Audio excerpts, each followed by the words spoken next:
What's going on, guys? Welcome back to Nerd Level Rising. This is Jake here, and it's been another awesome week, and I want to talk about it. So, I did not, despite it being an awesome week, get to any of Cytonic.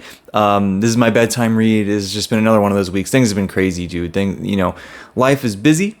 Work is busy. Grad school is busy. And you know what? Sometimes when you're busy, you're extra sleepy, and you just fall asleep right when you hit the pillow. So didn't get to any of that, but that's okay. That's kind of my slow burn, whatever. It'll take as long as it takes to get through that one.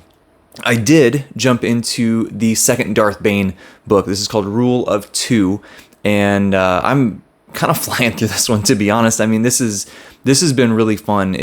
I really like that first Darth Bane book, and revisiting the kind of further back history of the Star Wars timeline, and seeing, the Old Republic, and seeing the Sith being so different. We start the first Darth Bane book where it's the Brotherhood of the Sith. There's tons and tons and tons of them, and they're all sort of trying sort of to be on equal footing with one another, and have this huge band of people, this huge army. And we see this massive battle, and with this character of Bane, who is sort of rising up through the ranks, and watching him gain power, watching him gain insight, watching him learn about the ancient ways of the Sith, even further back. And he gets his own little ideas, right? So he decides to do some things and make some changes. And as he continues gaining power, and we see where all that goes. And then leaving off there and getting into book 2, we see really it's so far. I mean, I'm not that far in. I'm maybe a fifth of the way in, quarter of the way in, something like that. And so we're kind of starting off right immediately after the end of book 1, seeing some of the aftermath of those events. And there's an interesting setup with where Bane is going here in this, and where his what he wants to do with his power, and what he wants to do with the Sith, and seeing where that's going to kind of go. Here in this book, I'm excited. These Star Wars books have been so fun. I'm not the biggest Star Wars fan in the world, but I definitely am a fan, and it's been really fun to go back and read some of these books. So, Rule of Two, off to a very good start. But listen, man, the main story of the week has been Disquiet Gods. I'm almost exactly halfway through. Okay, y'all know how much I love Sun Eater, right?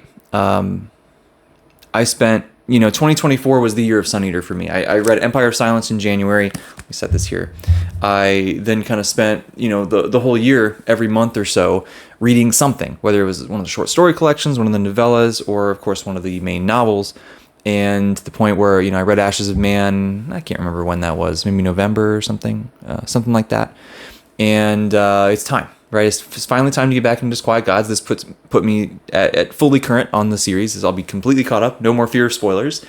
And I went into this one with high expectations, because a lot of people have said that this, if this isn't their favorite book of the series, it's right there. Right, it's right up there towards the top of their list. And so I had high expectations. And I came in, and having read the last short story collection, there's the final short story in that third collection takes place on Jad, right, where we begin this story after the events of Ashes of Man, and after a little time jump. If you're a fan of the series, Christopher loves his time jumps, and so I got a little taste of that, and I was like, man, I'm gonna love this world. I'm gonna love some of these new characters, and I was right. I absolutely loved it. And this book really just takes off like a rocket, man. I mean, this so what stood out to me so far is I think this book really coalesces everything that Christopher has done with Sun Eater so far. We have the best elements from Howling Dark, from Demon in White, from Kingdoms of Death are all here. Like this is the convergence. This is the amalgamation. This is the combination of all of the best ingredients of Sun Eater. It's all in here. I'm only halfway through this book, okay? And it's just wow.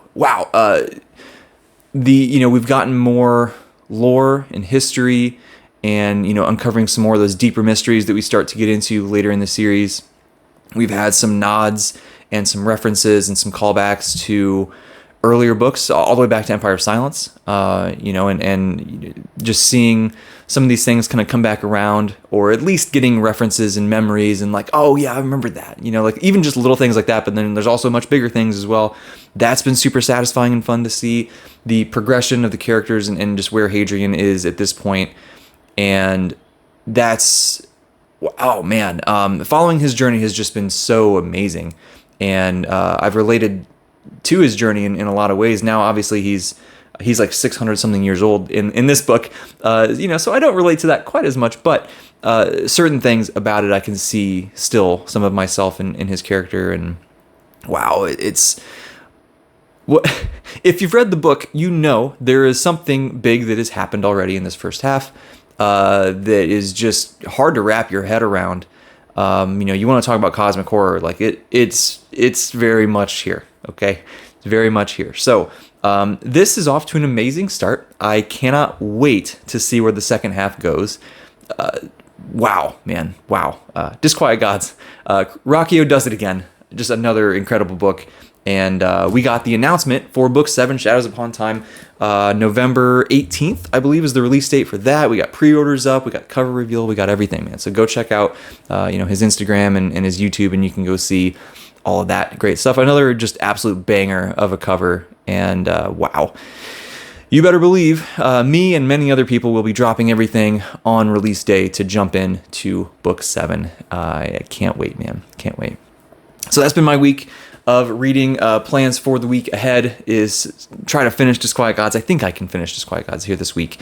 It's kind of a busy week in the lab for my grad program, but I think I can still do it. We're going to try our darndest anyway. Hopefully I can get back to Cytonic, keep working on Darth Bane. It'll be another good week. Another good week. Didn't watch a ton of TV or anything this week. I did continue to try to catch up on some of the seasonal anime, but I'm still really far behind. So I'm trying to get caught back up. But hey, it is what it is. Such is life. But I think the best news on the viewing front this week is that I got to finally finish the most recent season of The Great British Bake Off, which is just one of my favorite shows ever. And man, it's just, it's so relaxing. It's so relaxing, so wholesome, so just nice, warm fuzzies, puts me in a good mood. Then that's just what I've been wanting, So that's been great. I finally got to catch up with that. That was about it, to be honest, right? Hasn't been much time for other stuff. I didn't even, get any books in the mail this week. It was that kind of week, but that's okay. I do have a D&D game planned for this coming weekend, so hopefully we can make that work. I missed the one last month, so hopefully I can make it to this one, and that'll be fun. And the last little announcement before we go, I do have a live stream on deck. I didn't do any live streams this week either. It's just been, like I said, it's been that kind of week. It's just been crazy. But I do have one on deck for Friday the 28th, 7 p.m. Eastern Time. I have Preacher from the channel Preacher Reads coming on for NLR Together.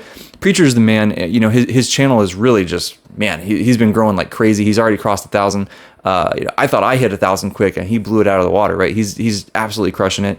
Very cool dude. I've been talking to him, on Instagram, Discord, whatever, comments on YouTube, and great guy. I think we have a lot of pretty similar tastes in books and in music and and a lot of things. So excited to talk to him. That'll be super, super fun. So again, that's Friday the 28th, 7 p.m. Eastern Time.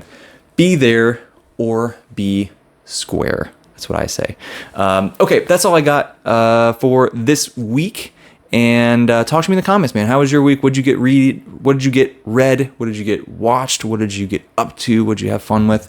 What kind of cool nerdy stuff did you do? I want to hear about it. I want to talk to you guys. So like the video if you liked it, subscribe, all that good stuff. Always fun to see the channel grow. Like I always say, it's always validating and fun and satisfying. But the best part is meeting more of you and talking to you guys in the comments and making more friends. That's what I always like the best. So I'll talk to you guys there. We'll see you in the next video.